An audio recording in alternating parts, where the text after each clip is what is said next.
motion for Rusk County Fair Board.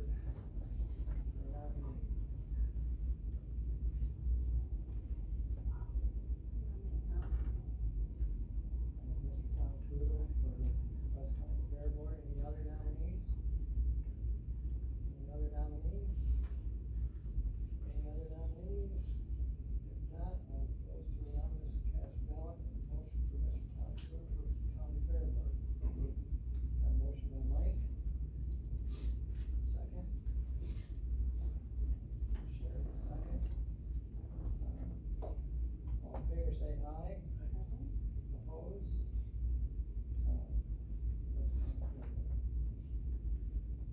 Okay.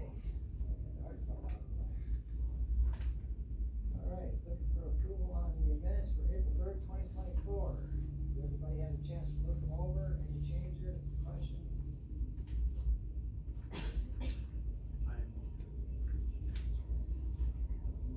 Motion by Mr. Kudo to approve the minutes for April 3rd, 2024. Second?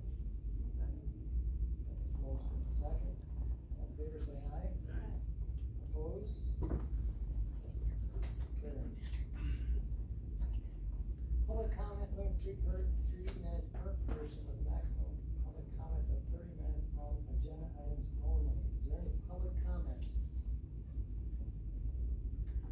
Only thing I would say is I have a hard time hearing you guys when you're at that small table.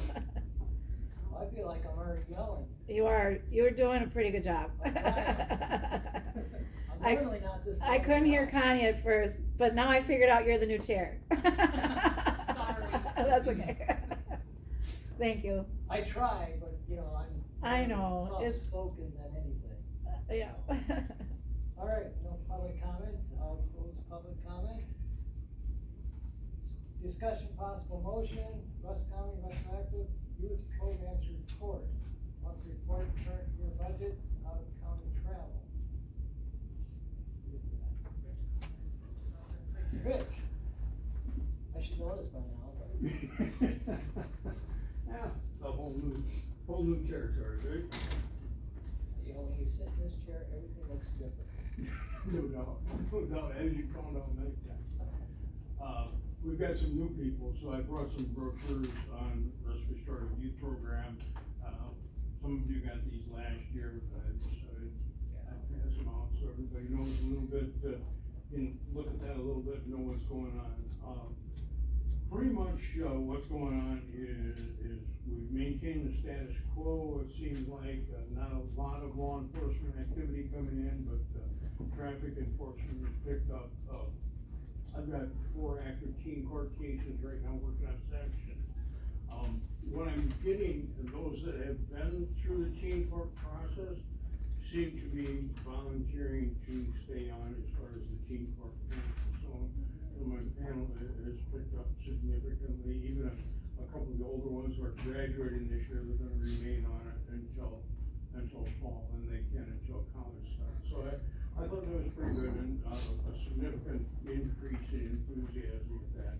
I wanna hopefully touch base before all the schools are over the years, set some standards for next year going forward with the principals. So we look forward to that. On meeting on teen court on April 9th, Judge Anderson was there, the new municipal judge, so he could review how we ran the teen court a little bit. He did it when he was in county court, the circuit court judge here, but now he's the municipal, so we had never picked up any municipal court cases for teen court prior, so we should see some municipal court cases coming through teen court now. So I anticipate that we'll probably see an increase in activity there, if nothing else for traffic enforcement. And the problem is with enforcement wise, both the sheriff's department and the city are so short-handed, we end up chasing calls and not taking an active level of enforcement, aggressive. So they're basically keeping their heads above water, so that doesn't spill down a lot. Other than that, everything's been going on. Traffic court, I've got 4 that are coming up in May that we'll be doing probably in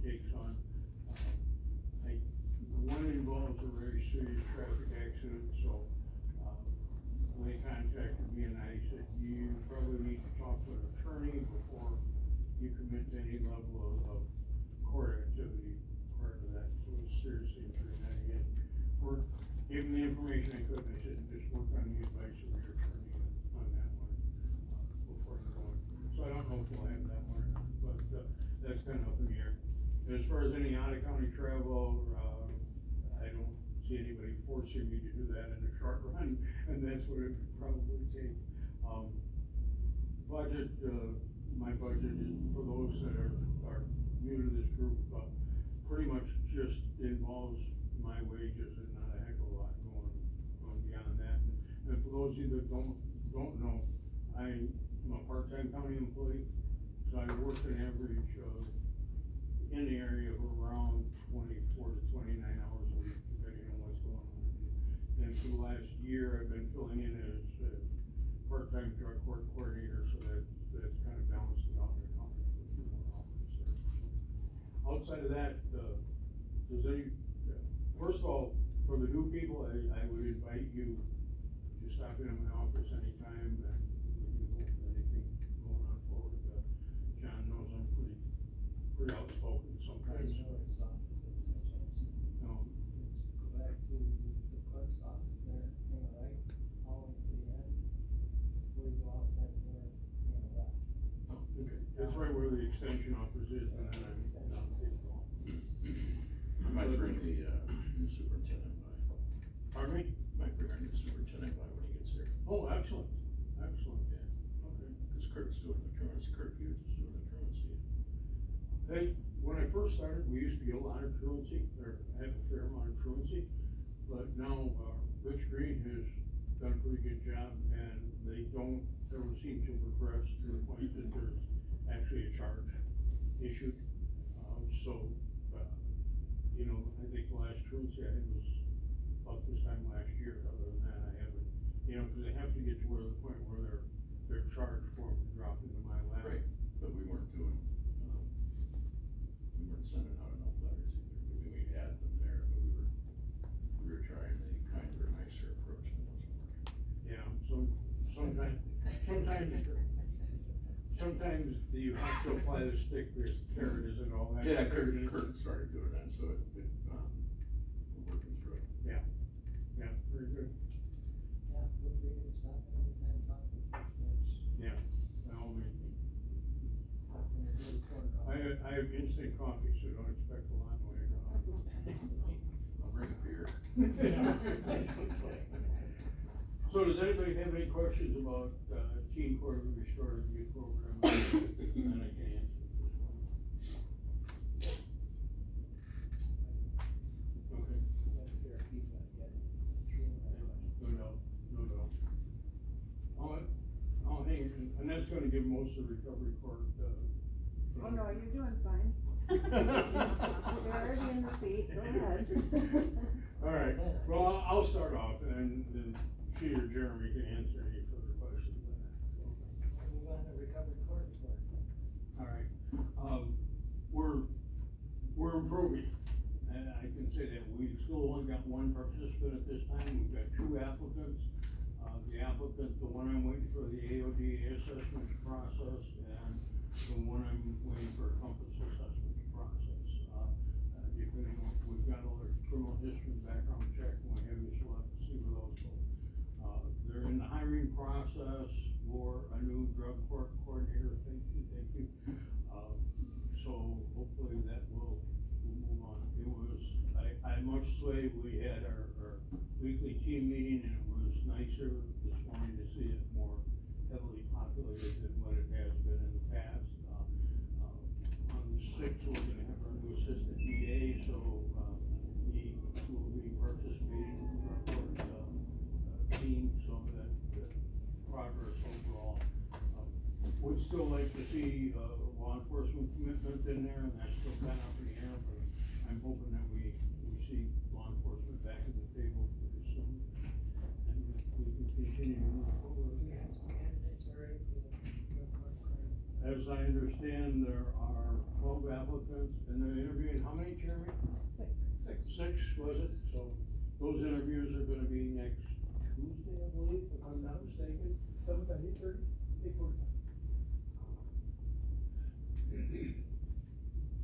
So hopefully we have some good viable candidates and can move forward on that, and I will help train to the extent of my ability, which may not be all that much, but it's nice to see some light at the end of the tunnel. I will say, primarily I'll keep on, there's a program called MRT, Moral Cognitive Therapy, which I am trained and certified in, so I will continue to keep doing that. And the one participant we have now, is in the final stages of that. One of the final things they had to do was do a presentation for the group on everything they learned in, this person has been in MRT for a year now, and granted, it's a 12 steps to the program. It's not a 12-step program, but there are 12 steps to the program that is done formally. And it generally takes much more than 12 weeks to complete, because some of these steps are 2, 3, 4 weeks. But that person did their presentation today in front of the drug court team and just knocked it out of the park as far as what each one of the steps involved, what they had learned, and what they had learned about themselves during the course of that program. So I was kind of pleased with the success of that, and I'm sure that you were also. I am very thankful to see some progress today. I'm glad to hear some good progress. And hopefully the controversy of the past goes by the wayside. We can actually work on. Keep living in the past, you're never gonna move forward. No, and our objective is to get sober people out there, and that's what we need to refocus on. I have a question. Sure, Jeff. How do you determine if someone has responded in treatment, or if they are saying what they think you wanna hear? That's a good question. Yeah, that's a good question. The way the program is set up, could somebody BS their way through it? Possibly. But when you have the whole group, and when we have a group of people, and I've had as many as 8 in there, they do their presentations to other peers who were also, and they are in various stages of the program going forward, because there may be somebody in step 1, but at the same time, we have somebody in step 9, 10, or 11. And they don't hesitate to call BS on their fellow participants, even more so than me. So there's some peer interaction. as Right, well. right. So they're pretty good at pointing out the flaws when somebody's trying to con their way through. With my experience, and one of the things our participant said the other day in court, he said, well, they said, we can't BS Rich. And, I don't hesitate to call them out on that either, because for those that don't know me, I worked law enforcement for 30 years, so down in Walworth County. So I played this criminal justice game with them before. So I kind of read them pretty good, and you can tell if they're making legitimate progress. And during the past year, we have terminated a couple, only because they were trying to BS the way, and they can't pull it off, and we do drug tests that's done through forensic fluids, okay, and we don't even do the randomization anymore. That's all done by forensic fluids, and it comes up on a computer, and they call an 800 number every day, and if their color comes up, they report for drug test. So, they have no way of knowing ahead of time if they're gonna be called in for drug test. They do a drug. Pardon me? How many times they do it? That depends on where they're at in the program. If they're new in the program, daily, if, now the person we got in now is stepped up and it's 3 times a week, but, when that individual goes into their next phase, it'll drop back to. So it's fairly frequent, you know? Yeah, yeah. So you'd be able to catch somebody, so to speak, if they would be asking. Right, right. In a drug test. And to move beyond those phases, like to go, from step 3 to step 4, they have to be 90 days drug free, so that those tests will have to come back negative for a minimum of 90 days for them to move forward. Then there are other requirements to move forward beyond that, and part of it is paying the drug court fees and, you know, finding a job or at least applying for a job. So they have to show that level of progress before they can move the program, and they're not gonna do it in a year. They just absolutely are not. Well, it's a minimum of a year commitment, average is 18 months. We've had people 2 years or more, so that's a long period of time to try to bluff their way through it. They have, 16 hours of dosage hours of treatment a week, they have to meet with the probation agent, they have to come to court, they have to meet with the coordinator, the random drug testing, we do patches that can stay on for 10 days, we can do hair follicle testing that go back 90 days. All of those they know can come at any time, but, it's really more intensive outpatient treatment than the intensive outpatient treatments that are done by treatment facilities because of the court, oversight and the coordinator oversight. And probation, they meet with them more often, so they can really be tested at any time. Plus, the majority of our participants are also working with the HHS under Children in Need of Protection and Services, so they're subjected to testing and things through them too. It gets pretty hard for them to bluff that long, you know. I think they all kind of start the program as an addict, or the majority thinking, I'm just gonna go through the motions, I'm gonna, you know, tell them what they wanna hear. We can usually tell as a team when that changes, when the light bulb goes off, and, plus they can be put in jail at any given time. And the progress is not a straight line. You know, it's a broken road, to be honest with you, but the key is making progress.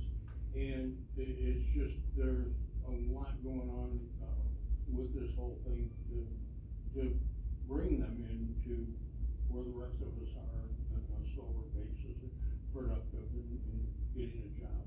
And it's just, when you do, are all of them gonna make it? No, clearly they're not, you know, and, like the judge says, most of them,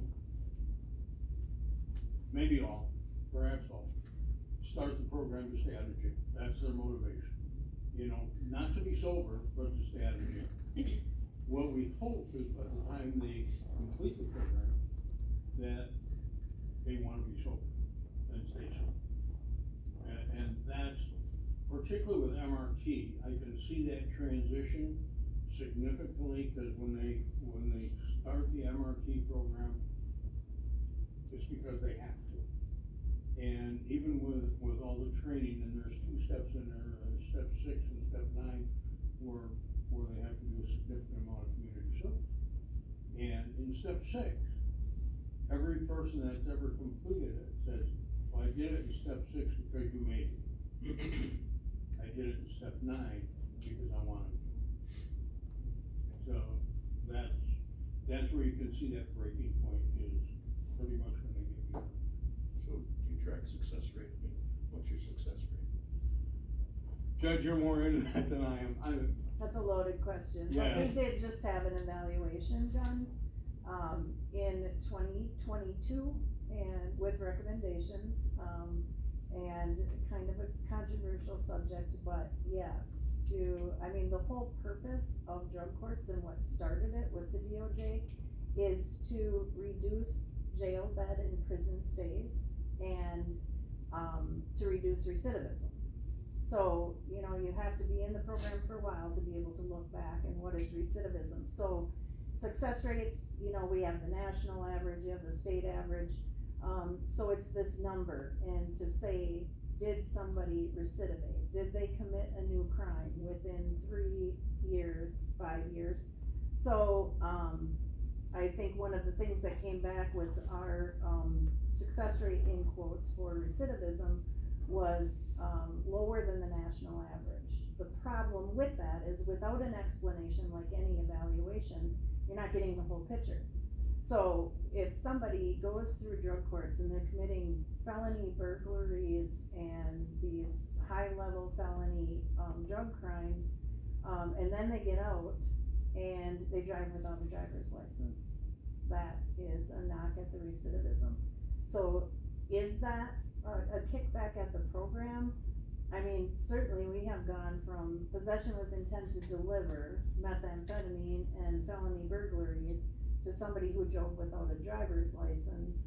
So without that kind of explanation and just looking at those numbers, but that's, you know, that's how it's done. You have to just look at, you know, what does the data show?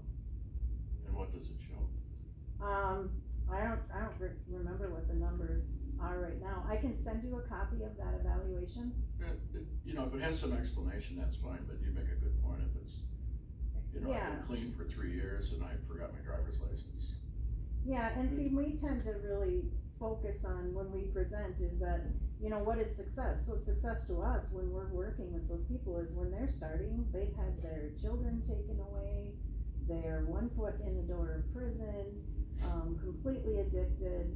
We see them in phase 1, getting a home that they haven't had, getting a job, they're now getting their children back, so they're not costing, you know, resource money from DHHS, they're not in out-of-home placement, which is hundreds of thousands of dollars a year.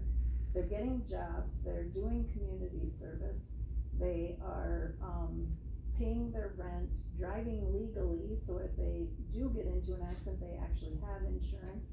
These are all huge successes that, when the Department of Justice gives you money and says focus on recidivism and keeping people out of jail, it's a much bigger picture than that. So Yeah. I will send that out, and I think some of you have gotten it before, but I'll send it out to everybody again. Okay. And then, you know, maybe, I mean, we plan on doing a presentation to the whole county board, there's just a lot of information, but, yeah, we had the, evaluation done because we want to know what we're doing right, what we're doing wrong, how can we improve? And now the state is pushing everybody to get these evaluations done, so they can look at them. The individual I was telling you about earlier, participant, and we remarked upon on this today, when I first dealt with her, she couldn't form a coherent sentence at all. It was just, her first MRT session, they have to talk about dishonesty and that type of thing, and the concept was completely foreign.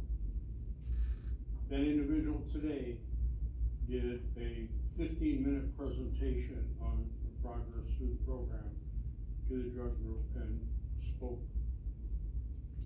perhaps not eloquently, but very, very well, and conveyed the message very, very well.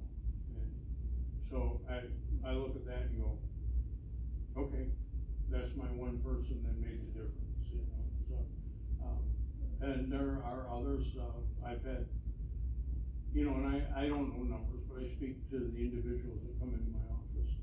I've got 3 now since I've been doing the program that have graduated drug court, are no longer in drug court, but have come back to my office probably on a monthly basis and still sit down and talk about their progress and where they're at. And again, they're raising children, they're employed somewhere, now with children closing, some aren't, but that's a fact of life. But have homes, and have homes that they not only are renting but have purchased since that period of time. So I look upon that and go, holy smokes, that's huge. Yeah, That's huge. And I don't know the numbers and I don't deal with the numbers, but I know the people. And Did some make it? No, and I've even had one terminated that still comes back and talks. So anyway, that's pretty much all I have for drug court. A lot of county travel. Not if I can help. We had a lot this last month for drug court, but I wasn't involved in that, so. Okay. All right. Any other questions? Okay. Thank you. District attorney report. Report, budget, out of county travel. So for the people who don't know me, I'm Crystal Cleveland, I'm the district attorney's office, currently, my role is a paralegal officer. Our assistant district attorney resigned in November, and our district attorney in February, so we are currently without any full-time Thank you, sir. prosecutors. Bye, later. Starting next week, we do have an assistant district attorney that will be starting full-time. He has not been a prosecutor before, he has many, many years in on the defense side of things, so he will have a little bit of an uphill climb getting used to our computer systems, because they're all proprietary to the state. But he is relocating up here to take that role. We do have a special prosecutor, Tom Cody, who has been handling all of the day-to-day functions since Ellen left in February. He is approved to continue as we need him through the end of the year or until the governor appoints a district attorney. At this point, we have not heard any news at all on district attorney being appointed by the governor. But even if there isn't anyone appointed, we still have the November elections coming up, so there's always a chance that someone may run at that point. And then that would start in January. I emailed out the numbers as I normally do, so that you all got those. County travel requests, nothing out of the ordinary with budget or with our under review numbers. And then item B was added to the agenda, so I did add in any of my out of compliance things there. I did have an invoice in December that was misfiled with the paperwork, I have prescriptions sent back incorrectly, entered until I was aware of it. And I had in January, 3 related transactions during Ellen's resignation time period and jury trial that were 5 days late. Outside of that, I guess that's what I have for information. If there's any questions that anyone has? Did you have a comment that an email went to the old DA and never got picked up? So the drug court, that is not under my official job duties, but it is something that I've been assisting with since multiple coordinators ago when there was no coordinator, so that we can continue to get those reports in. Unfortunately, every once in a while, something comes up like prior, coordinator had an Adobe subscription set up on an automatic payment. So that went through in January because that position was vacant, the email went there. I had no way of knowing that, no one had any way of knowing that until finance alerted me. We were able to Yeah, I was just keep it back curious, together. normally, in my past experience, if somebody quit or something, all their email got forwarded to somebody else. So that would be a question for, Judge Varna or Rich Gogger that we're covering that, so, what's the question? So, as far as covering the emails from the prior coordinator, to be honest, it shouldn't ever be an issue in the future, because in February, finance, the treasurer's office finally granted me permission to be able to go online and monitor transactions, so we won't be finding out after the fact, like that Adobe subscription that nobody knew was going to go through. What, was it an automatic one or something? Yeah, the I prior remember coordinator you set it up saying- as a recurring one, so. Yeah, I know, I there was- didn't care about this subscription, it's just a process that I didn't know. It was an annual thing, so it was set up last year, went through January, so that was one where I was out of compliance, but I was out of compliance without having any way of being in compliance. So other than that, there aren't any other times that I was outside of that 30-day I was window. just curious about the process. Do you need anything of effect on this?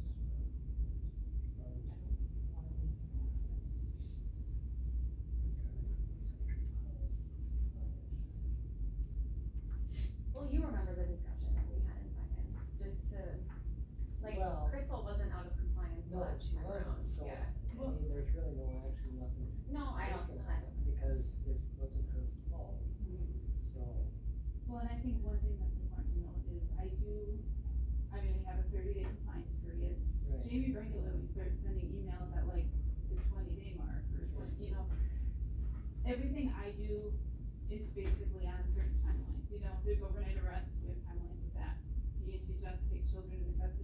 48 hours or 20 days, or, you know, I'm very, very mindful of timelines.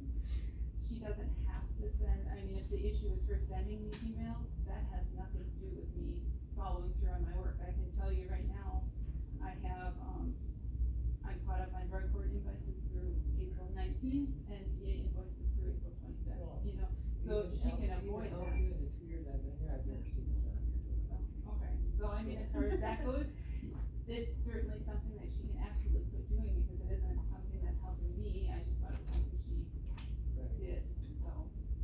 I guess if there's anything else you need from me, I am willing. Thank you. Circuit court report? Well, I sent out an email to all of you, did you all get it? Okay, I don't know if anybody has any questions or wanna discuss any of the things on the email. One thing I did point in the email was bailiff wages, that's something that I would like to talk about at some point, so maybe next month or the following On month. the next month's agenda? I'll come back with some comparables so you can look at them.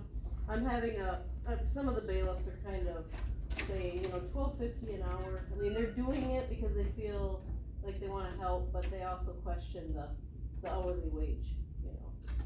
And it is the lowest in our district, so I'll get some comparables and come back next Yeah. month if that's okay. Put some Yeah. pairs Do you- together. Do you have any idea what some of the other, You know, they go from about $18 an hour all the way up to what a deputy would make at the sheriff's department. Some of them are 28, some of them use deputies from the sheriff's department, they don't have just a retired officer come in and do it. So that's our other option, is we Right. just say, we're gonna have to go to a deputy and Correct, well, go that way. If we don't Yeah. get anyone, then the sheriff would have to send one of his deputies and pay him either overtime or an hourly rate, and theirs stretched too. And this is bailiffs for jury trials, you know, it's not the court security 50% officer, more than it's everybody bailiff. else. okay, forget. Say that again, What the wage I'm talking about is the bailiff for the jury trials, not our court security officer. So as you can see from my email, we had one jury trial in the first quarter. So, you know, you tell a bailiff, well, you're on for the month of January, so there's 12 trials set, well, none of them go. So then that bailiff kinda has to keep those days in mind and be available. And then you call them sometimes the day before and say, you know what, trial settled, we don't need you. So it's an obligation, you know, and their request they have to kind of set that month aside for us, so that's another thing, so anyway, that's something that I wanna kinda talk about, other than that, I gave you an update on our financials from last year, so you knew where we stood on collections and expenses. And, I don't know if any of you are familiar with our security committee that we have. I gave you an update as to why we have a security committee. And that's something that we sure welcome anyone that wants to come and share any security concerns in the courthouse, or, I know, you know, we've talked about the entrance to the courthouse, we've talked about a lot of things at that meeting, so it's something that, if you wanna come to that. That's a statutory obligation that we have in the court system, so it's been a misconception, you know, like why do we have this meeting and why aren't we invited? It's open to the public, we post it, but we have to have it as the court system at least every quarter. A lot of counties have their own security and facility committees that they do things, so whether we combine or whatever, we'll just continue to do the public notice, and anyone is, and really we bring up issues that are county related with Ashley or Gary or whoever is there to bring back to whatever committee. when you said that, I'm sorry, so other counties actually have an oversight committee for security? I don't know that it's oversight, but they have a committee that discusses security for the county. We're fulfilling our obligation to the court system by statute by having a securities and facility. It's something that within the court system that we have to do at least every quarter.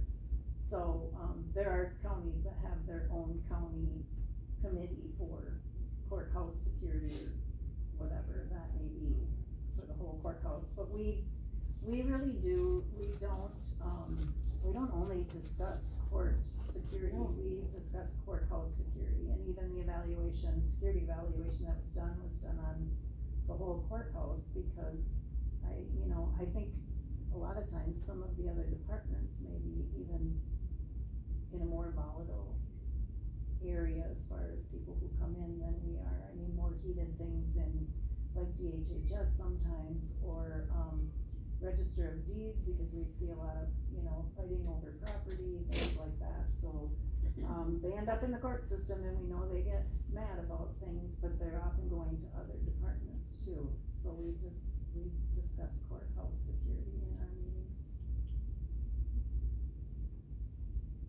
Anything else? You, conference, out of county travel?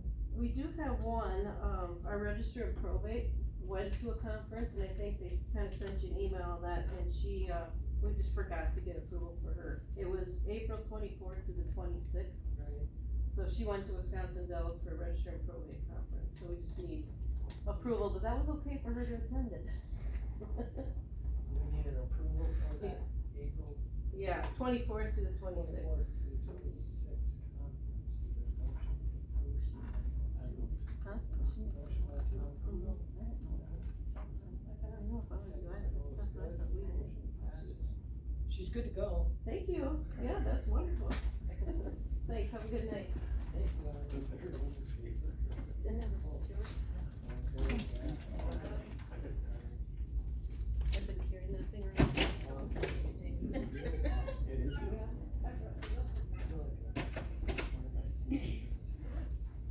Extension office business. Monthly report, Kurt, budget. Should we maybe skip, Okay, where you wanna since go? Lori's not ready yet? Where you wanna go, Trails End? Let's go to Trails End, alright, let me just pause Understood. on here.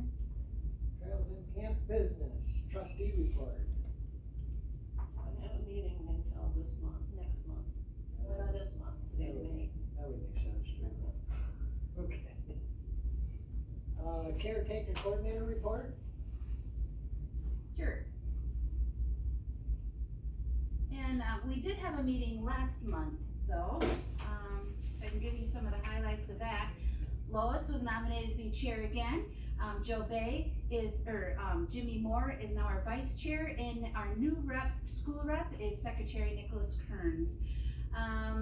We created a hold rate, we're discussing revising our bylaws, we discussed some policies that you'll hear about later, including eliminating the nonprofit rate. So that meeting was April 16th. So I'll start with a caretaker. So for those of you who are new, Charmaine Riddle, I'm Trails End Coordinator, one of my jobs here, and James Call is our caretaker, but he's always out of camp, rarely see him unless we're doing something big. But one of the huge things that's happening June 1st is the obstacle course. The Jana Kelly Memorial Foundation is donating an obstacle course, and they're gonna be building it June 1st. So anyone who has construction knowledge or just wants to help out is more than welcome to go to camp and do that. So I thought you might wanna see where all that's going to happen. So when you drive into camp, before you even get to the cabin, on the right-hand side is where they're all going to be.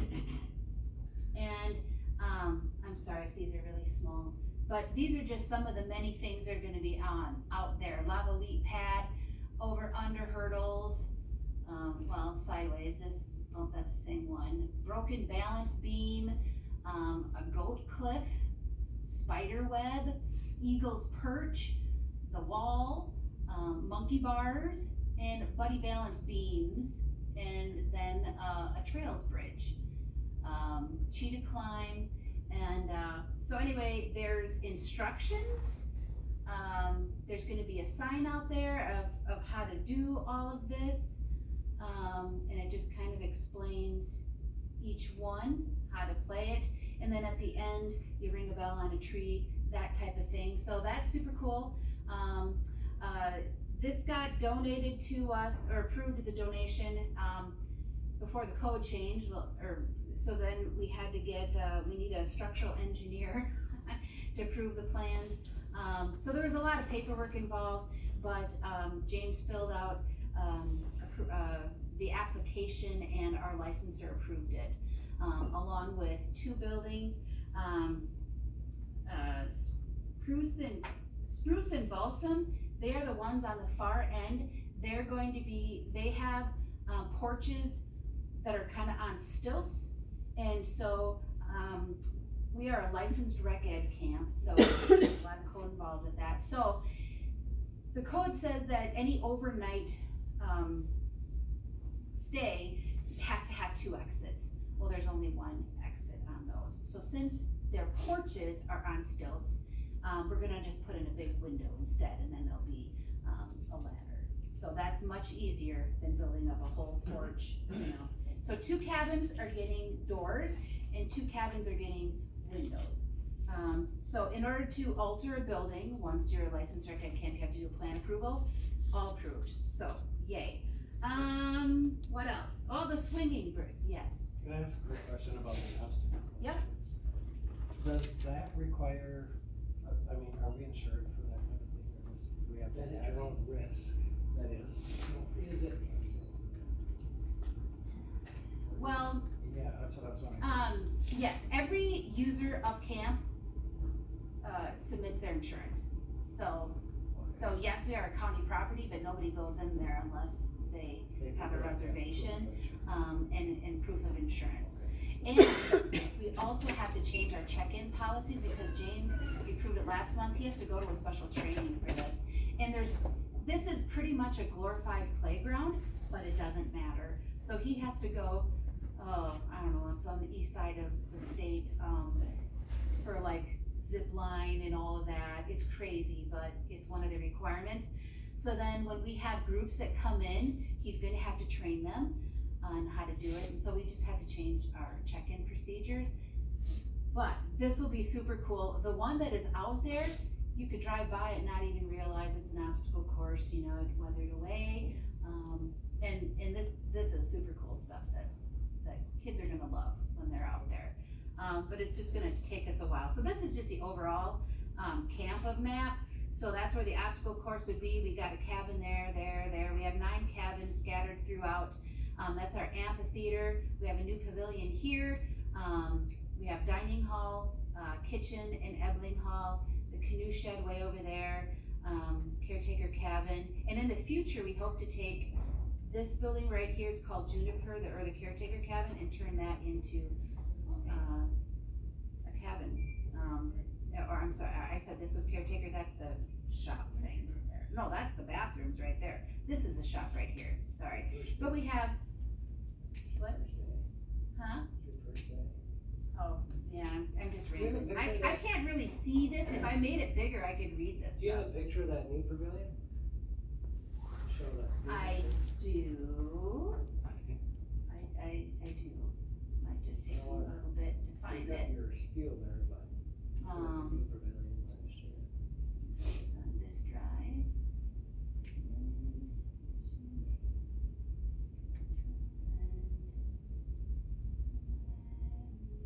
Pavilion.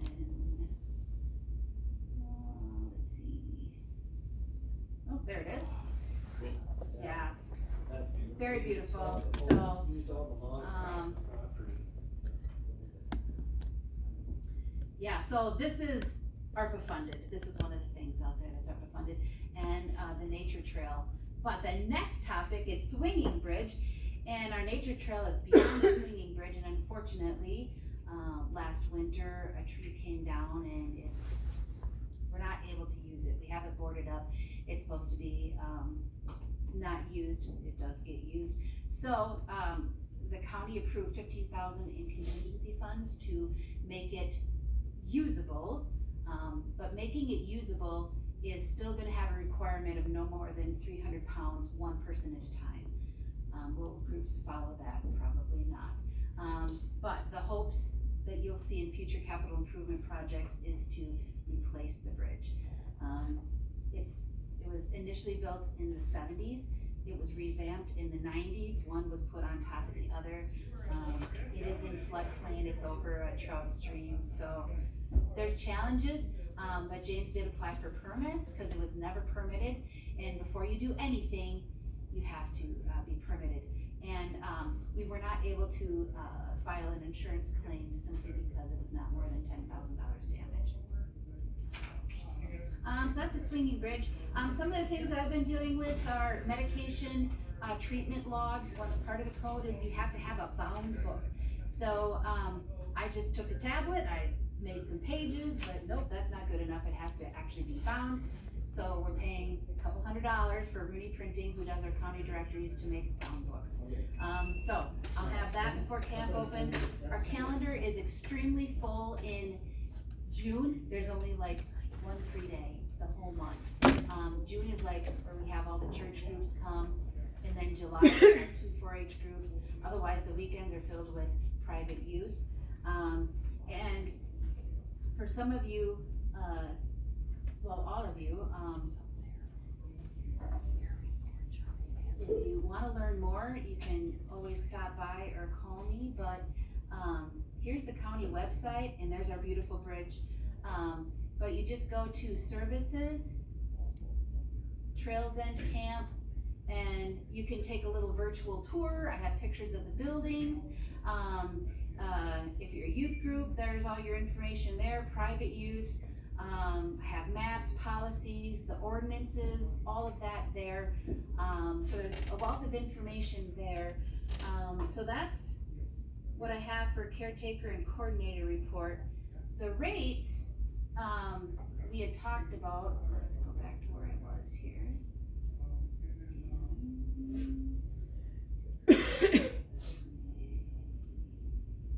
Rates.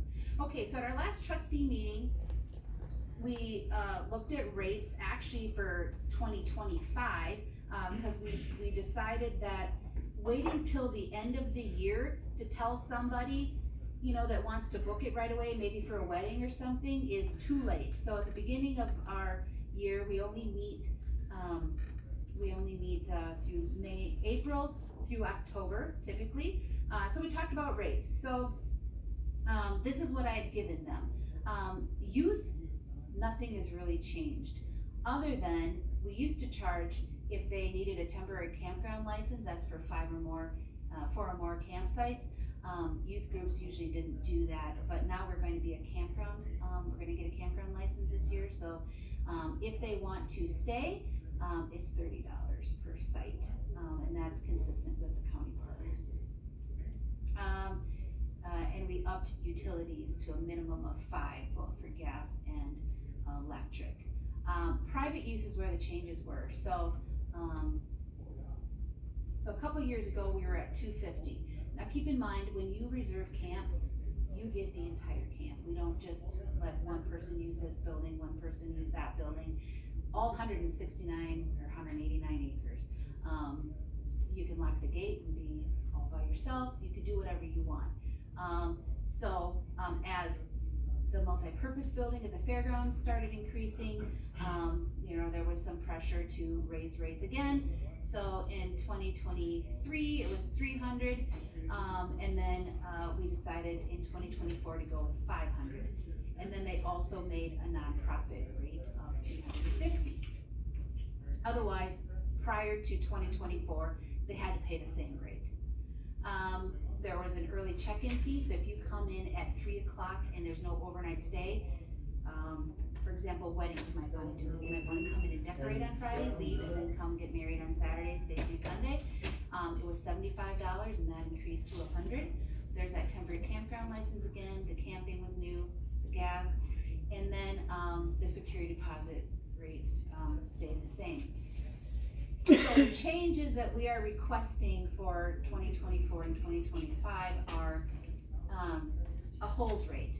So, for example, one of the family reunions comes every other year, and it's always the weekend after the 4th of July.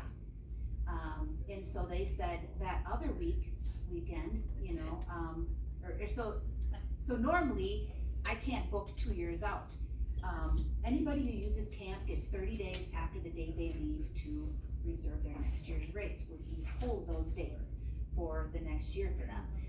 But now this is 2 years out. So what we did, has started several years ago, is, you know, and they actually came up with the idea, is like, well, how about I pay one day to hold my date, but you can give it away, you can reserve it, and it's just free money for you. We're like, well, okay.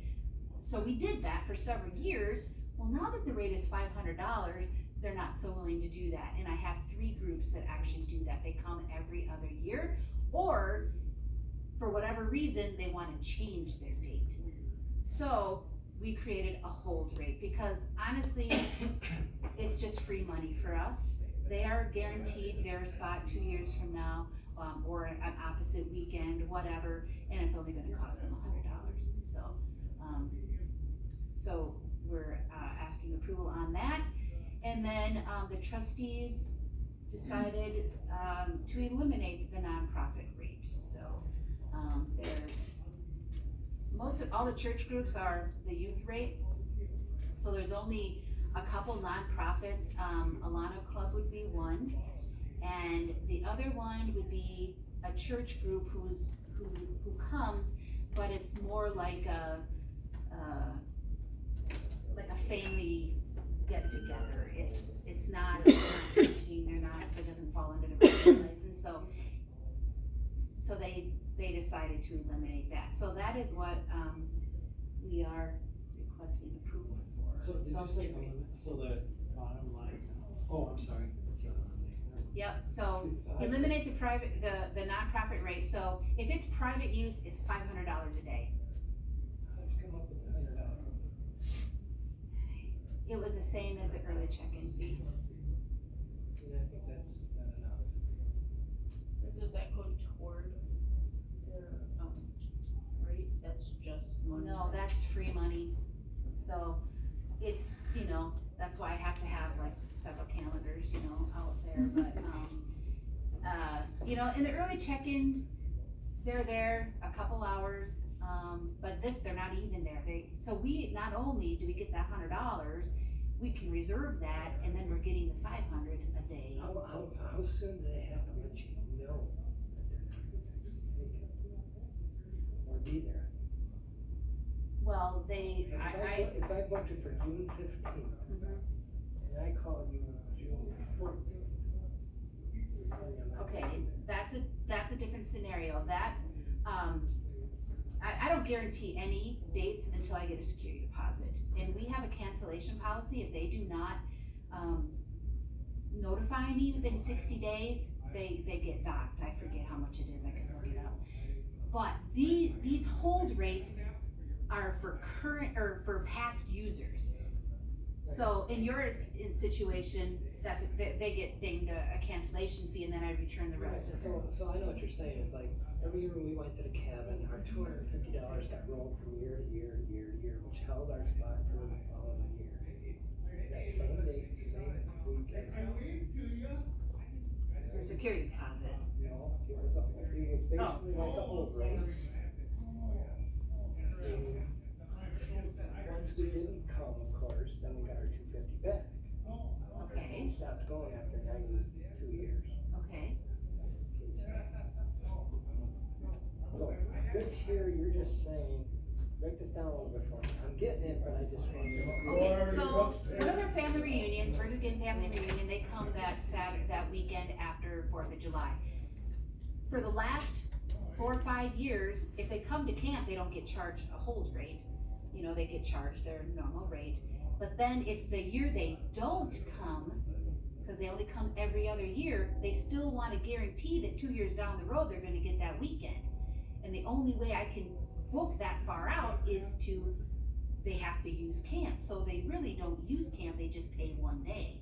So we were getting $250, $300, but then when I told him the rate switched to $500, he's like, well, I'm just gonna come there then, for one day. Well, then we lose the whole weekend, you know? So this at least is a fee that's technically on the books. We've just always been doing that. And so I thought, well, if we're gonna change, you know, and now we have more and more people wanting to do that. So, Okay, I see what you're and they saying. just kept it the same as the early check-in rate. I see what you're saying. At least you get something out of it versus nothing. Yes, so versus we losing get that free money for them not being there, and then we get the money from being able to book that weekend. Motion to It's like an administrative fee or Yeah. Same no show thing, fee. and that's kinda what I was thinking. So we need a motion to approve that bottom line. The hold rate of $100 and to eliminate the nonprofit rate. So I'll entertain a motion to approve the whole rate of $100 and eliminate the nonprofit $500 daily. No, it will not be $500. That'll be now $500. Right, so you're eliminating 300, yeah, just to simply eliminate the nonprofit rate. So moved. Motion by Tom Kudo, second. Second. Second by Mike, all in favor, say aye. Aye. Opposed, same sign. I'm staying. James abstained. Motion carries. And Lori's now here. I have to, unfortunately, go to a conference call, so Vice, Take over now. you gotta take over for about 15 minutes or so. I got a conference call.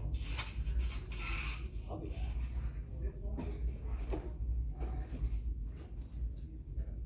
So, extension office business.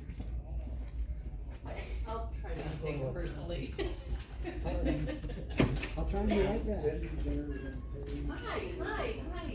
Lori, long time. Yeah, Lori. Thank you so much. A few minutes ago. We have information for you. So welcome. I'm Lori. I'm with Extension, and I haven't had a chance to meet you. So I do have packets for you that will give you kind of an overview of Extension and some of the programs we do, and a letter, and some websites for you to check out, and all that kind of stuff. I won't go into it. I'm gonna give it to you, and then feel free to ask me questions during our years together, maybe. So, I might also just send you out a quick little video from our dean that gives an overview of Extension, because that's maybe more fun than reading through all kinds of material. But in general, I will tell you that the way Extension works is that we have a contract with many of the counties in Wisconsin, most of the counties in Wisconsin. And that contract is really a partnership between educators that we hire to serve in counties and with the university. I often explain Extension as an extension cord. Like, if you had an extension cord, we're connected to the resources and education and research and all that through the university, but disseminated throughout the entire state. But I also say sometimes I want to flip that extension cord around for the people at the university to hear what's important to us in our local counties as well. So I don't think it's a one-way relationship, but it's extending the resources of the university to all areas of that. So in general, that's Extension. With Extension comes 4-H. You might be familiar with 4-H. And so you came at a great time that we're hiring a brand new educator. That's where Mr. Tom and I were at earlier this afternoon. So we have a new educator that we will hope to onboard soon. We're in the checking references and evaluating those two final candidates that we had today. So hopefully soon we'll have another person here that will tell you all the great things we're doing in 4-H. In the interim time, we have a couple people who are helping out. One of them is Eileen, and Eileen is an interim educator that we have in place, and Donna came from Sawyer County about 1 day a week. Eileen's here a couple days a week, and so you'll hear some programming that they're doing. And we have an extra special blessing of Serenity, the AmeriCorps position that we have for Rusk County. Not all counties have an AmeriCorps position, but Rusk County does. We've invested in that, as well as Flambeau School invested in that. And so that's the report that's printed in front of you, just a quick little one sheet, and I'll let Serenity talk. I'm Serenity Hetke. I am the AmeriCorps member here in Rusk County, and what I am doing this term of service is teaching Ag STEM to the elementary schoolers at the Flambeau School. So the elementary schoolers don't have access to the Ag classes, we're just introducing them to egg concepts a little bit earlier. So again, AmeriCorps through Extension, and then I'm working in partnership with the Flambeau School. So I have 3rd, 4th, and 6th graders, and I meet with each class once a week, and each week we cover the same topic in all the classes. We've covered anything from plant germination to the making of butter, and we use 4-H concepts like the do, reflect, apply concept, where students get to, I'll kind of tell them a little bit about what we're doing beforehand, and then they get to do the project, generally a hands-on project, and then we talk about what happened, what we've learned from the project, and then if there's any changes that we need to make it happen better, then we'll do those at that point.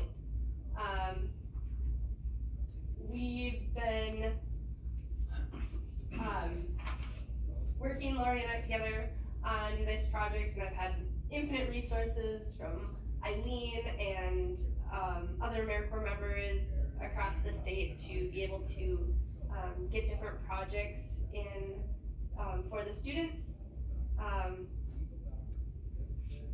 The favorite activities that we've had have been more hands-on activities. We conducted a survey in about the middle of the term of service, where we asked students to give us their opinions on the material that's been covered, and they told us they would like to see more detailed topics. I had been covering topics very broadly, and they would like to see more details of the topics that we have already done, and any topics in the future they wanted to see more detailed. After this week, I have 2 more topics to cover, and then we are done with the AmeriCorps term of service for this year. I don't know if anyone quite knows for sure where it's going next year. But yeah, if you have any questions for me, I'd love to answer them.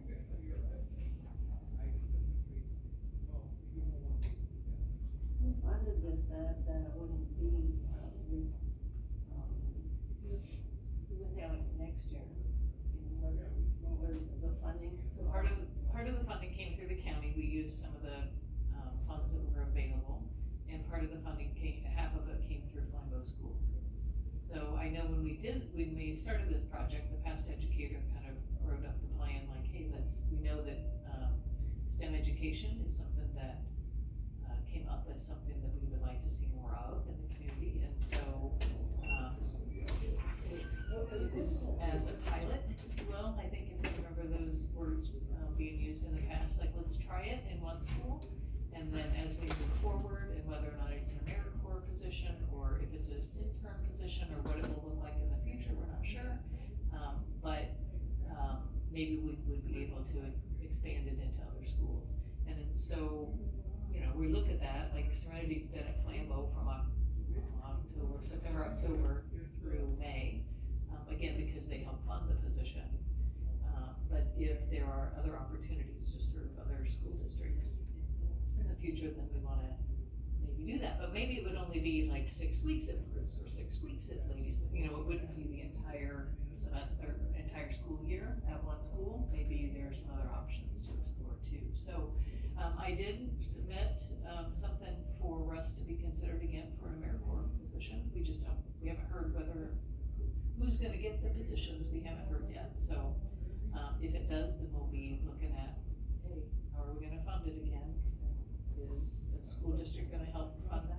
Or are we gonna use funds from a different kind of position here, or what it will look like? So to be determined, I guess, but we've been thankful that Serenity's been out at Flambeau and exposing youth to 4-H in a different way. That's the pilot of it. It was a different way. This isn't a traditional club, as we've seen. Familiar with 4-H, it's not a traditional club. We had started out with a classroom club idea.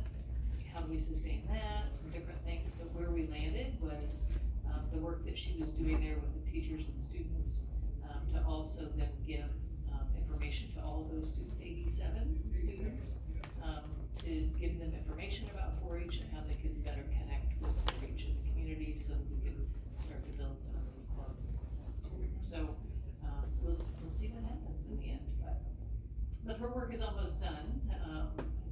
Just a couple more weeks left, and we wanted to make sure she had enough to really report a little bit about what she's been doing. Do you, are you educating the kids on every aspect of 4-H, like all the different things that are available through 4-H? So Or is it a focus on one particular thing? I talk about agricultural STEM. Okay. Specifically egg STEM. We go all sorts of ways with it. And when Eileen came on, she gave me this great idea of why don't we connect the things that 4-H is missing in Rusk County with what I'm doing. So the last few weeks have been doing activities that cover egg STEM, but are also activities that students are enrolled in the county, that we can just be teaching them on those projects that they're already enrolled in, and we can reinforce that. Okay, thank you. Were you a student, or No. do you get the, So how did you get this? yeah, I graduated college from UWRF in 2022, and I applied for this position because I live around here. Okay, so the application. Okay. Should say thank you.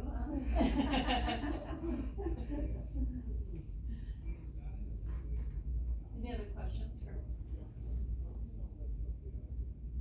Yeah, Eileen might also have, I don't know if you, I know you're waiting on some volunteers, so I don't know how much time you have, Eileen, to. Not much, but I just wanted to update the committee a little bit on where we're at, and I can just stand here and stand here and do that.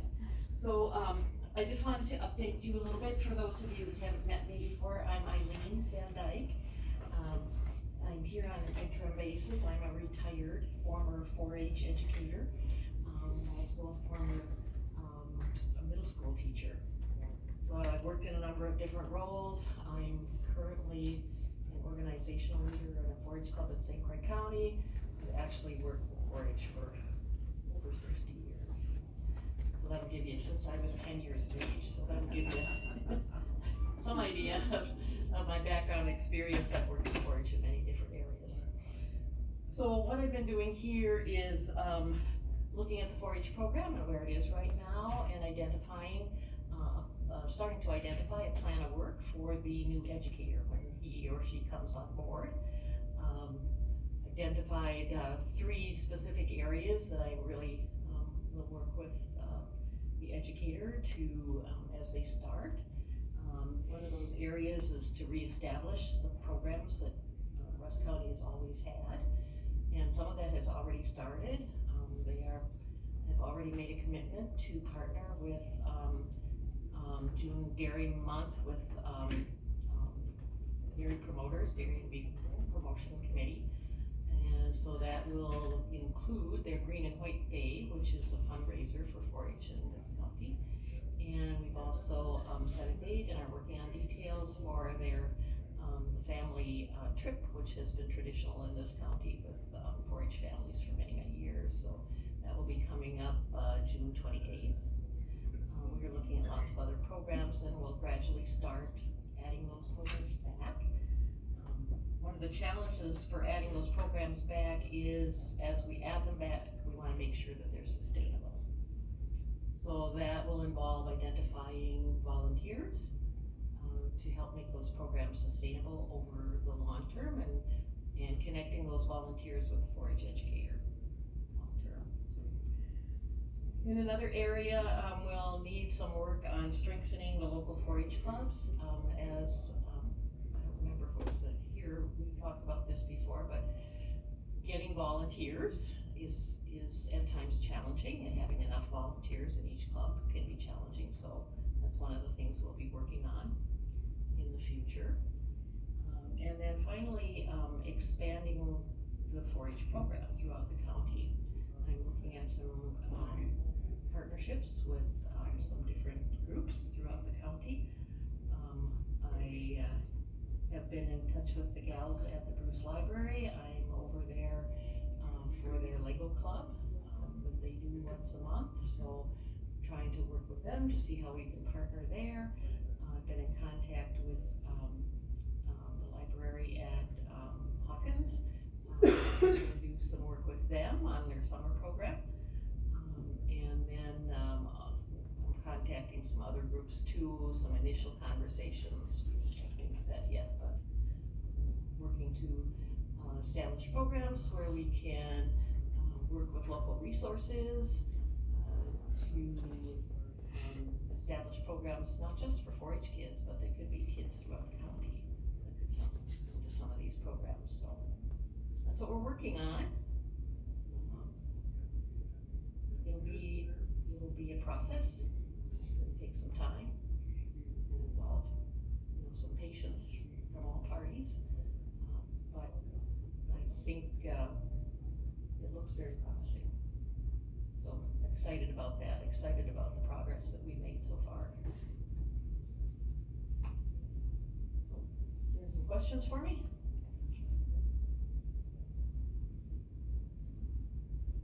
Do you have a way of, looking for volunteers? Are you advertising, or are you?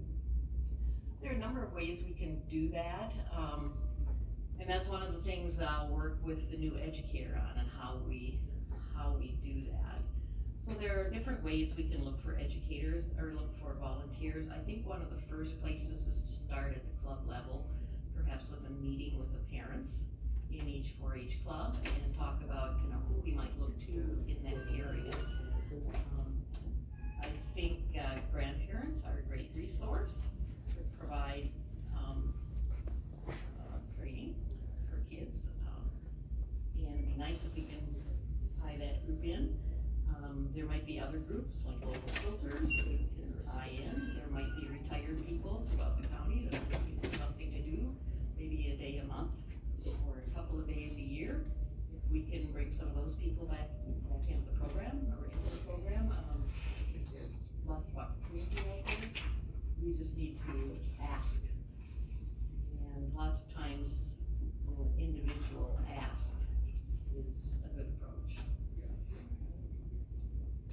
So is the program going along now this year, okay,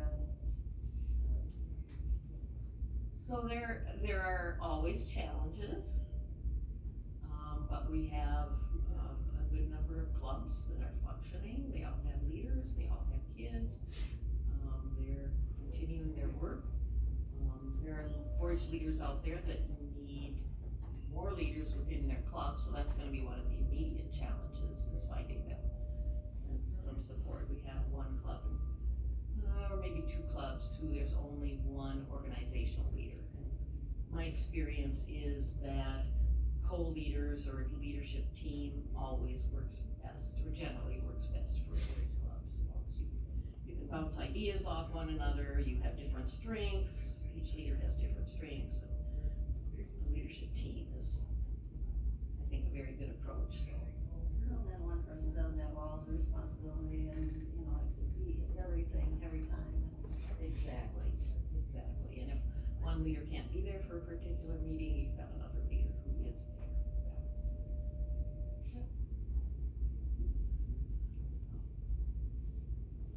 Sir,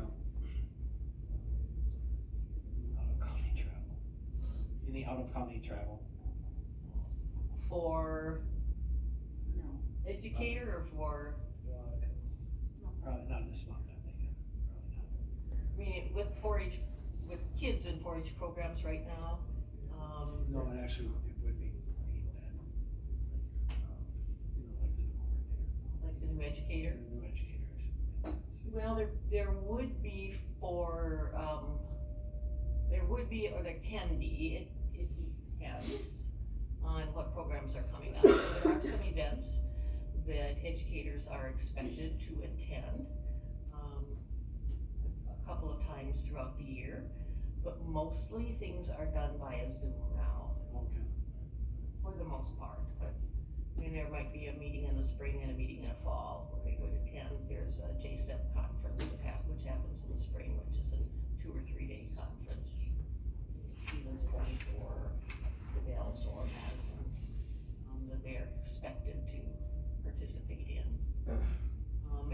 some of that's also at the discretion of Lori. Okay. So that would be a question to ask her about. Okay. She'd be more capable of answering than I am. I've been out of it for a couple of years, so there's some questions that things that have changed.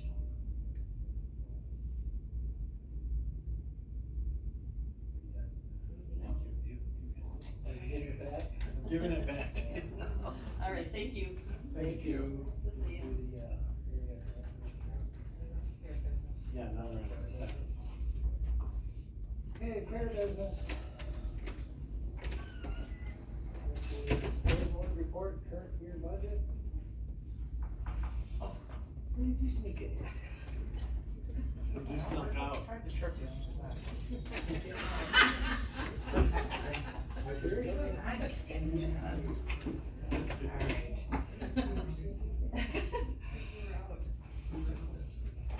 I am Jessica, the chair of the fair board, for those of you that don't know me. Don't have a lot to report because we haven't met since Justice Youth Extension met last. We meet this Sunday. We're gonna change our meeting up. I told you. We're gonna meet the fair council with the seniors there. So we'll talk tomorrow. At 6 o'clock. Oh, it's a fairground. It's moving. Yeah, so we're gonna move to the fairground. Still Sunday, It's still Sunday. just out there. Yeah. Same time. It's just a little easier so we can go to buildings and whatnot. We'll get time of year. Yeah. Just a little bit about us. For new committee members, we are a full volunteer board. We are a subsidiary of the county, so everything goes underneath the county. We have to come to you for permission, but we do all of our own fundraising. So we don't receive levy money. Am I saying that correct? Correct. We are a subsidiary of the county, so all of our money runs through the county, but we substantially fundraise. So the county does not put any money in. So you'll see us come for permission for a lot of things, but we're not actually asking for money. County money, we're asking out of our money that we've fundraised, so you'll see me pretty much each month giving a report typically. I just don't have anything new right now. We're working on buildings. There's a lot going on down there. Doing some more improvements to the truck wagon, which is our food booth, the watering hole, which is our alcohol booth. We're gonna put up a bandstand. We haven't started that yet. The swing is down. Swing is down. Is it really? Yeah. I got some pictures when we get there. Did they get the network out too, or not yet? I believe it was getting moved today, but I didn't have time to go down. I literally just got back from Lac Plan, well, that's why I'm late, so I just got. Really, you're not late. Well, I did right, I wasn't able to get to me, but I thought it was gonna. So they were going to move that today, the cement and the clay. Contractors moving along, so That's pretty exciting. So the next step then is laying the new foundation. Yep, they'll get the concrete in, which he may have prepped it today. I guess I didn't stop down there, going from a meeting at another one at 6, so I'll go between. See if Jeff would have that, hopefully up before. Okay, he will have it up before the fair. He's made it very clear, he won't be the reason it doesn't get up, so he says he'll have it done. I saw the new seats in the grandstand. Doesn't it look nice? Beautiful. It looks very nice, very nice. I know, I gotta check this out. It's beautiful. I didn't realize that until you really look straight on at it. It's very, very nice. Is that, I have not seen it either. It was great. Wait, are you talking about the entrance? The grandstand, the actual grandstand. Oh, with the new bleachers on The the. bleachers, the handrails. I gotta see that. Nice. What's that entry way there with It's all in. the two silos in the barn? Oh, yeah, that was, That is You'll see awesome. that coming soon. Yeah. Just so you know, the fair does have a website, ruskcountyfair.com, also an active Facebook page, Rusk County Fair. Where are we with the bathrooms? property, back to property now. Put out RFPs, right? We have to go back through that now. Just- Well, it's cool. This won't happen this year probably. I went down it. It's pretty tight if you wanted to. I can't imagine we'll get a contract. How are them silos made? They are made with, metal garbage cans. If you wanted a real one, Ian, why didn't you just ask? I have an actual harvester. these They're aren't about as that tall. They're about that tall, it's actually from A.O. Smith Harvester. Oh, really? Oh, Okay, yeah. cool. We could Yes, probably well, we find did not some. know that, but anyway, this is the surprise that I was telling for months, property and you guys about. So this concrete, it looks like it's wood, but it's wood grain stamped. This barn was actually in the log cabin, it blocked a beautiful stone fireplace. I did a lot of research, nobody knows where it came up to, so the fair knew that they wanted it out. But Rob's like, let's put it in the middle of the grandstand, so they did, and then Ian made these out of the metal garbage cans, and this is just painted PVC. They ordered some metal lids, and Ian loves to weld, so welded it together, and then Dennis Weimer did the lettering, so, It's still cool. it's absolutely beautiful. So some other things happening, there's that beautiful fireplace there, and it works well. And this is the inside of the log cabin, and they epoxied the floor, so hope there's a better shot of the wood grain. Phenomenal how they can do that. Here's the east wing, bye-bye in a few minutes, it went down. Some of the other improvements at the fairgrounds are lots of gravel. This is where the bandstand's gonna go, so, and then there's a bunch of gravel over here by the ball diamonds as well. Here's our new fair mascot, Carl, the cow. Carl, fair board decided on Carl. There was no genitalia to know if that was right. But anyway, Carl is what they decided on. But yeah, there's so much. I do have pictures of the grandstand, but I didn't think about that. Carl can be anything he wants to be. Yes. Yeah, I wasn't gonna go there, but anyway. Well, it's a brave new world. Yes. So anyway, the hopes is to send Carl into different businesses to advertise the fair. It's Fred tomorrow. What? I bet he's Fred. Or it could be Carol. Or Carol.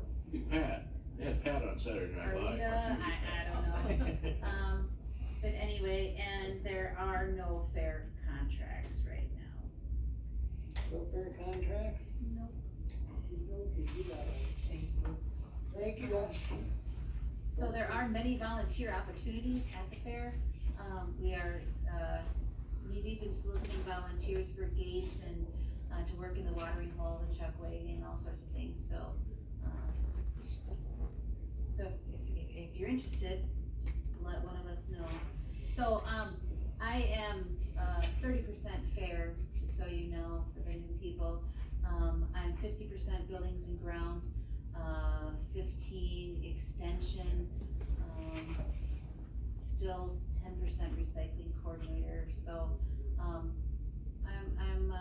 I do everything that I do out of the extension office, but that's why I'm like fly by night sometimes, and I just, anyway, You're good. so. Okay, number 8, fairground business. I thought you did that. Yep, so it kinda shows you pictures of all the cool things happening out there. Just like there's a website for Trails End, there's one for the fairgrounds. Anything you wanna know about the fairgrounds, how to stay there, how to camp there. Our camping is only allowed for fairgrounds users. We're not in competition with, other campgrounds. That's about it for fairgrounds, other than the usage agreement. So there's many different barns and buildings out at the fairgrounds, and I do the reserving of those for people. And actually, Serenity, who you met from AmeriCorps, she's getting married out there May 31st in multi-purpose barn. So, anyway. Saw the bauble on her feet. Oh, yeah. So anyway, you know, it just shows the more improvements they do out there, the more usage there can be. And by adding that concrete has really, Jill she started it. She was the first one, and like, Jill, we should be giving you commission, cause there's been several weddings since then, and then the concrete just made it even better. Now some of the challenges are, they wanna get married in October, we usually shut the water off, you know, so it's more work. And then the maintenance department can't hide their stuff over winter until later, but it's all gonna work, and it's not gonna snow, and things are gonna be very good. So anyway, so you're gonna see some usage agreements. It's separate from how you reserve Trails End. There's separate rates. Typically, the Justice Youth and Extension does not charge for use of the fairgrounds to anything that is youth related. So there's only a few things that we charge for out there. That'd be the dairy breakfast. The circus comes to town once a year. The UKC, we have an actual UKC dog show that comes to the fairgrounds. Super cool. And they fly in judges from all over. This is like going to one, you know, watching those things on TV. It's super cool. And what we found from that is our buildings aren't big enough. If we had bigger buildings, they would use more. They would come back more. For example, the log cabin is 150 feet long, but it's not big enough. But they use the multi-purpose, they use the tin, they use the wings of the barns, they use the horse arenas. I forget the name, you know how they run around in a circle and chase something? They do that out there in the central area. It's super cool. So anyway, we have a wide variety of users, and one of the new things that you're gonna see in usage agreement is the 80s class reunion is going to be out there. And they're gonna meet in the log and the tin building.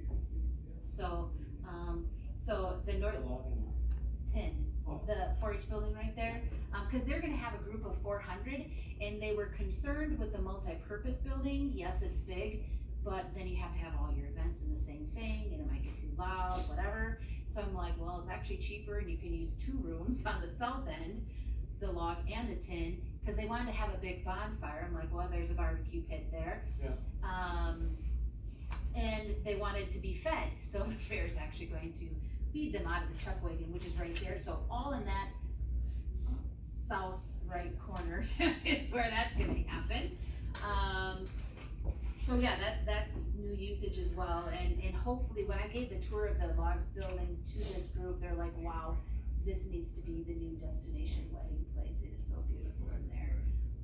So Northwoods Escape comes out hopefully very soon. I did put an ad in there letting people know that they can reserve the fairgrounds. There's not a lot of places people can use unless you are an organization. And we're running out of meeting room. Senior youth building down there, sometimes I got 2 or 3 people a night or groups down there, but we don't allow private use. So if somebody wants to have a baby shower or something, they cannot do it down there. Jump River Electric does not allow that. The lower level of the library does, if there's availability. So I just want people to know that, hey, yes, you can rent out a barn, you can rent out whatever. There's a fee, plus you have to have insurance, but so I thought since that Northwoods Escape is all about summer activities, and that's typically the only time we're open because we shut the water off, why not? So hopefully you'll see the ad, and hopefully that'll generate more interest there. So that's my ramblings on.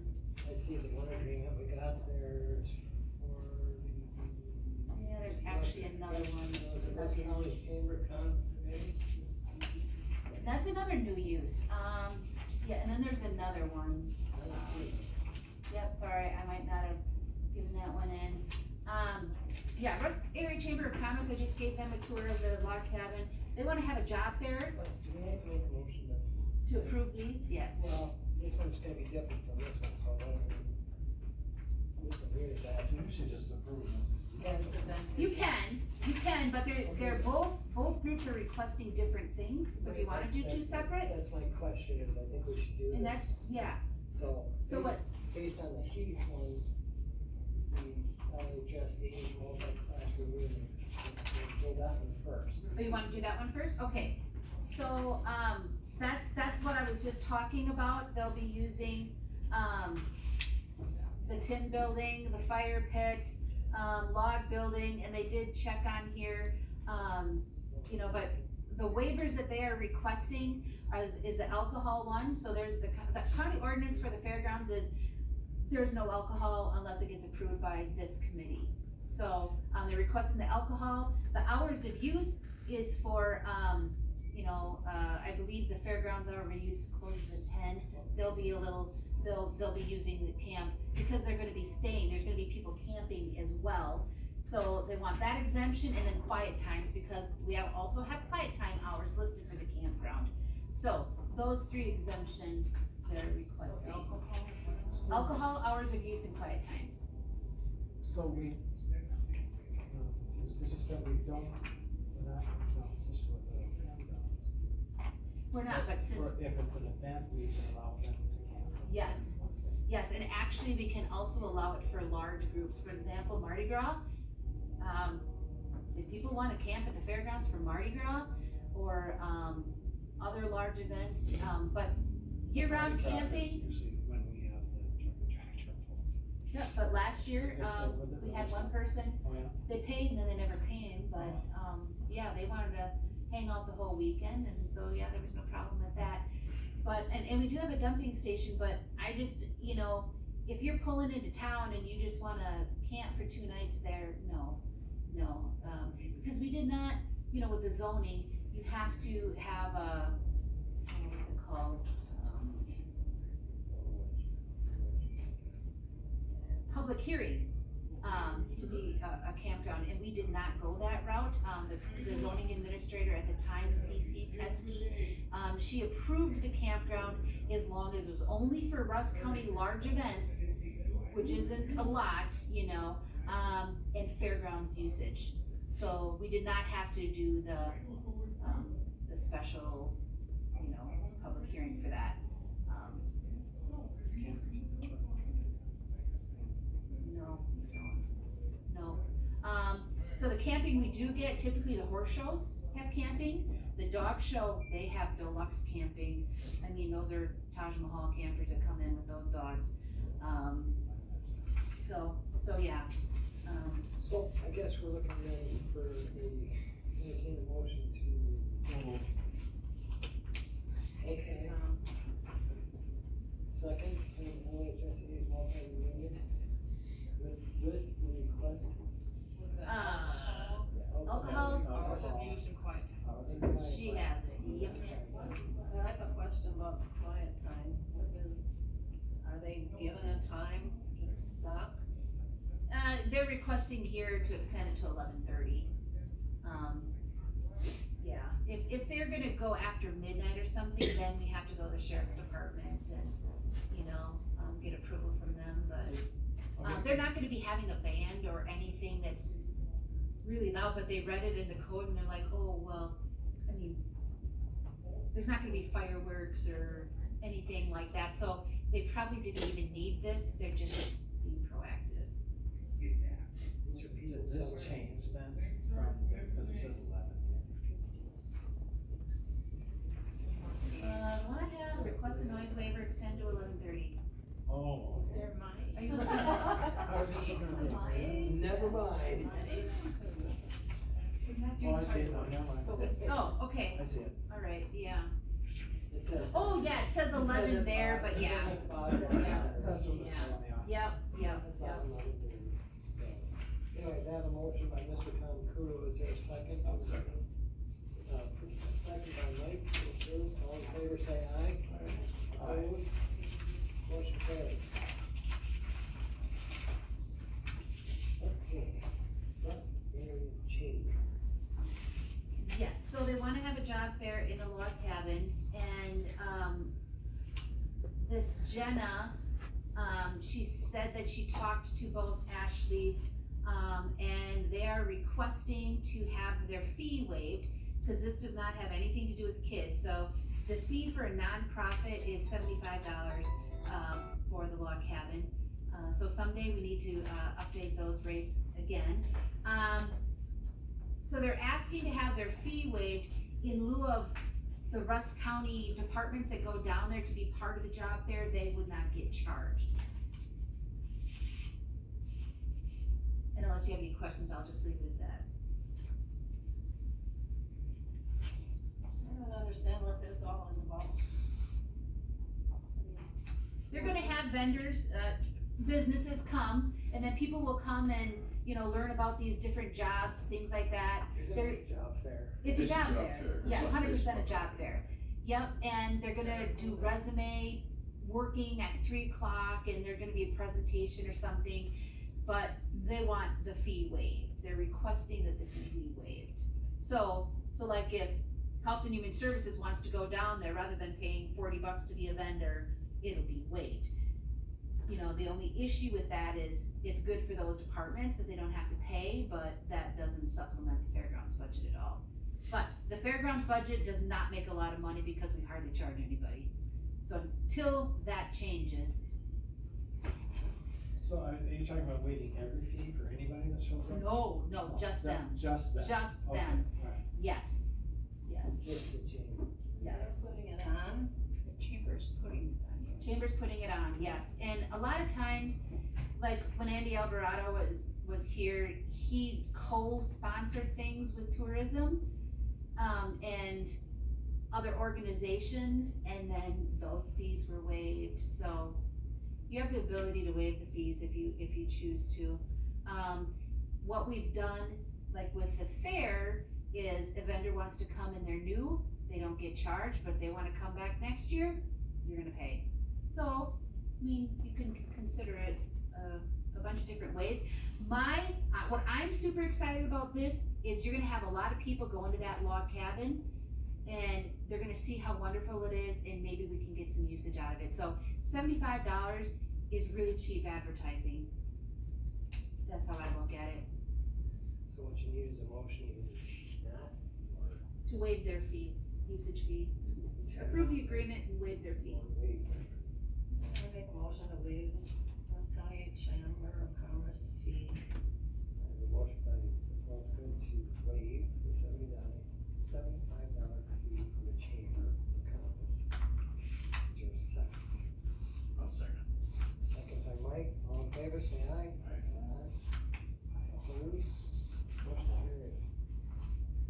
Can we get that on the agenda? Discuss that. Fairgrounds rates? Yeah. You When can. When do we need to do that? Well, usually we do it in the winter for the next year, but I don't think there's anything saying you can't change your rates this year, but it'd be a lot easier if you changed them for next year. Cause most of the agreement's already in for this year. You can discuss it to change for 2025. Yeah, so make a change for next year. I'm just trying to be proactive on top of that, so we don't drop the Yep. ball again, Yep. get it figured out. And, you know, we might wanna, after this east wing is done, set a rate for that building, So separate should we wait from till after the fair? the round build.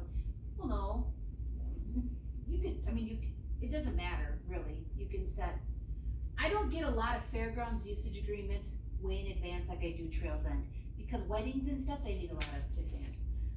If you're gonna change a multi-purpose barn rate, that you would wanna do fairly soon. Put it on the agenda for next month. Yeah, cause we already have a wedding in 2025 booked. Well, right, we can't do nothing about that one, but we can do anything from here on out. Yep, so even if you just changed a few rates and then after the fair or after this east wing, So why don't you wanna do another rate, you can do it again. Or look at rates. For multi-purpose barn. Well, I would just do fairgrounds, usage rates. Fairgrounds. I would look at them all. Okay, do it that way. I just have a question about the last motion. Lois's, I didn't hear it, I'm not sure if I heard it totally, maybe, but I mean, I heard the part where Lois said requesting to have the fee waived. And that was included in that, was the usage agreement approved as, was that motion to approve that as well? Okay, that's what I just didn't hear that part. You did? Is that it for contracts or usage agreements? Yes, that is it. And I have info on number 9, if you actually wanna look at numbers. Field report invoices. Yep, so, there's a couple different budgets associated with, extension. Now, the confusing part is Trails End and Fairgrounds, the usage belongs to this committee, but the buildings belongs to property. So I still show you numbers even though you don't get to approve that budget, but sometimes you might wanna look at it. So anyway, these are available on the Z drive, which all of you should have access to. But anyway, the long short of it is, the first column is the budget. So for extension, it looks like we're gonna spend $60,540 and we're gonna bring in 2,422, meaning a levy of this. And then there's this little percentage. It's very early in the year, so obviously we still have a lot of money left. The thing that really eats this budget is the agent's contract line, which is the 251, somewhere in there. We get billed for, right here, 211 line. We get billed twice a year. So, you know, right now we have nothing, but, you know, so it looks like we have lots of money until those bills come in. So everything is fine. WNEP is our food-wise program. So we actually have Andrea Gardner, she's an educator. She's housed here, but she works for Rusk and Barron County. And so this is typically $500 just to run some phone copies, whatever, and it's a non-lapsing fund, so the community garden that we had many years ago is sitting in here. So if the money doesn't get spent, the $500 that the county puts in, it goes back to county levy. It does not get rolled into their non-lapsing. But for example, Marshfield Clinic gave them a grant of $1,000. We bought a garden shed, there was money left. So there is a non-lapsing account attached to this one. Fair, this is a non-levy, but everything runs through the county. So we predict that we are gonna spend over 140,000 and we're gonna bring in 140,000. So once again, no levy. These are just things, these are the numbers that we put into our non-lapsing. Then we have the fairgrounds. Fairgrounds is typically heavily over budget, especially with all these projects. I mean, progress costs money, I guess you'll say it that way. And sometimes when you start a project, you find other things that have to be fixed. So anyway, this budget is typically over. And then, but the courthouse budget, so what is very confusing is when the year is over, there's transfers for all the maintenance employees' time to various buildings. But you don't see that hit your budget until February. So, you know, you might be going along thinking, hey, I got tons of money left in my budget, and then all of a sudden get a $60,000 charge. And then it's like, what happened? So that is very hard. So you gotta be on top of your game. For example, Trails End, I promised we would not go over budget last year. Promised that to Phil. But then what I anticipated to be about 7,500 wound up being 20,000. So, because they changed the way they did that transfer. So what I thought we would have a couple $1,000s left, but we were a tad bit in the hole for that. But it's that transfer wreaks havoc. But otherwise, Trails End, you don't see staff hours in here. All of the maintenance, Trails End, is all paid out of the courthouse budget. I'm not really sure why that is. Maybe it's just easier that way.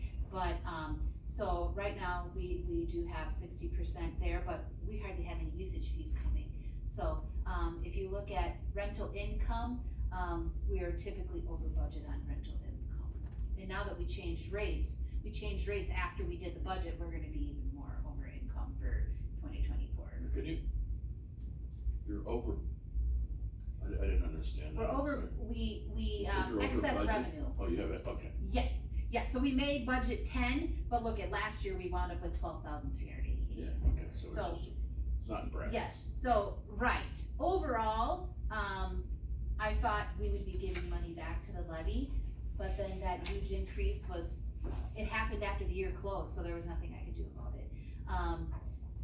But extension, last year, we were without an educator for a while, so we wound up giving some money back last year. So we had only used 47,000 and we had over 50.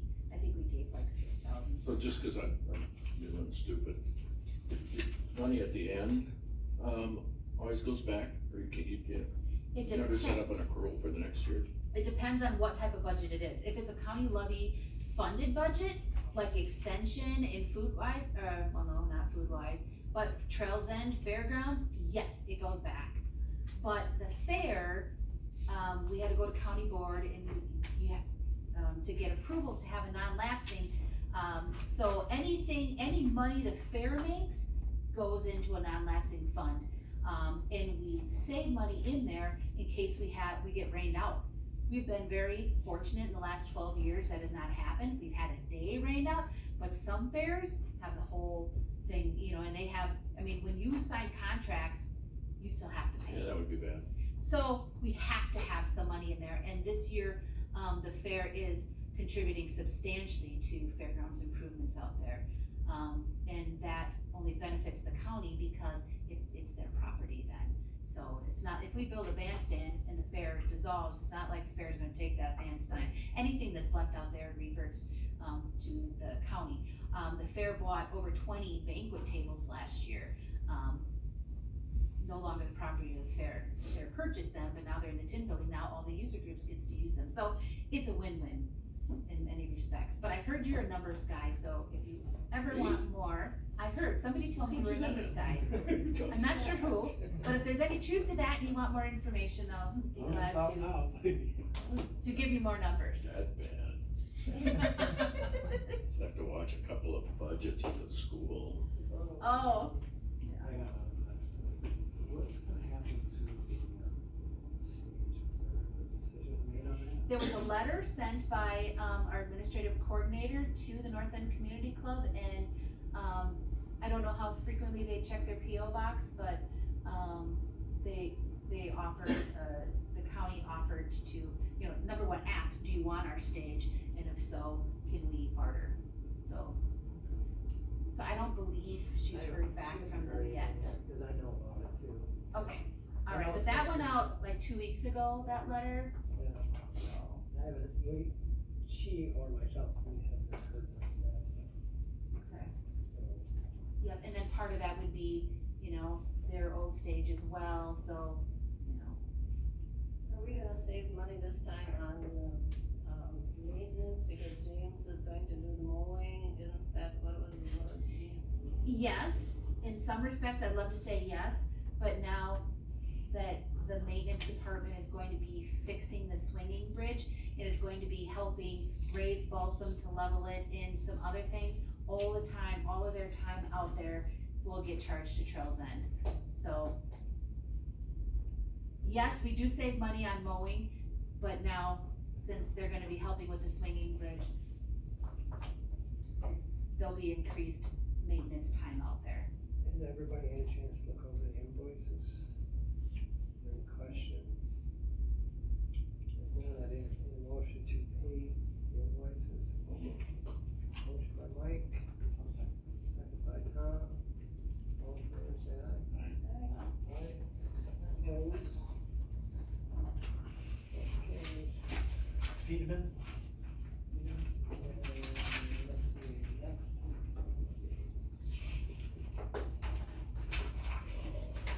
June fifth, What? June 5th it looks like. It sure does. June 5th. At what time? Grade 3D. 3 o'clock work with everybody pretty good? Looks like it. Yeah.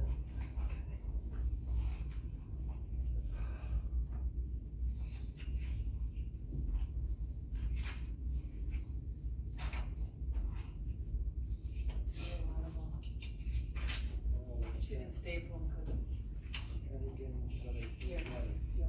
That's why I'm gonna pass one at a time now. Okay.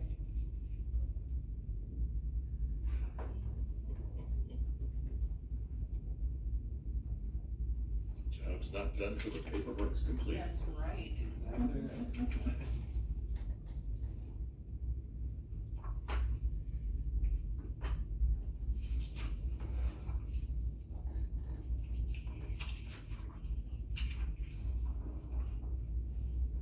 So the, fairgrounds and Trails End, will be requesting through property capital improvement projects. So since this committee is just usage, we didn't talk about that, but, if you see that up on agenda, that is what that is regarding. There'll be numerous requests for those. Yes, in there.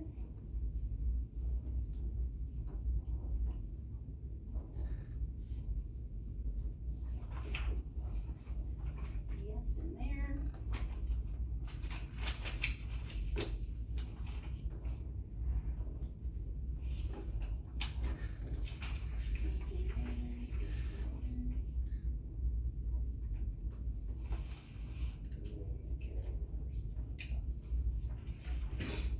One more. Yes, in there. Like this, for writing your. Close order, me too. What is this? Where you write down the committee and when it is and when it starts. Thank you. End of the month and then sign. There's a red line. Oh, okay, this is a payroll. Yeah, sure. Did you get one? I got electronic. Okay, good. Yeah, I do have a computer. Yeah, but I'll keep this. Okay, well, Shit happens. I'll entertain a motion to adjourn. I'll move.